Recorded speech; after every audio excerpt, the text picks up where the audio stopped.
कंटाबांजी छुआ चोरी उद्यम अभियोग जनकू अटक रखी पुलिस। वर्तमान बड़ खबर बलांगीर जिला कंटाबांजी सहर वार्ड नंबर 15 रे छुआ चोरी उद्यम अभियोग जन अजणा व्यक्ति को स्थानीय लोके धरी पुलिस को हस्तांतर करिसंती।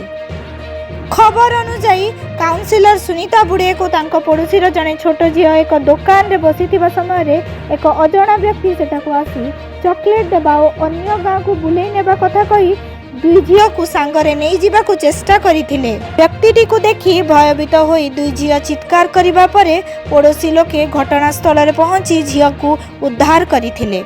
से व्यक्ति को धरी कंटाबांजी रेलवे पुलिस को हस्तांतर करा जायथिला। खबर पर पुलिस घटनास्थल को पहुंची अधिका तदंत आरंभ करिछि। घटना को नहीं स्थानीय अंचल में चिंता बढ़िथिबा बेले पुलिस सचेतन रखिबाकू साधारण लोकन को अनुरोध करिछि।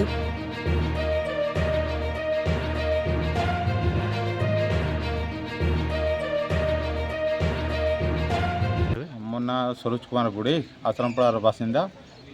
गोटे घटनाटा घटला पिलाटा आसला आरु किन बाहर रे दुईटा आमर छुआ मन के इाड़े साड़ू काଣା कला आमे नहीं जानी। आमर पड़ोसी जेन अच्छन से मैंने आमके डाकला पर आमे जानलु जे ई किछु गोटे घटना तारपर आमे आइलु छुआ देखलु छुआ मैंने डरी कर थिले।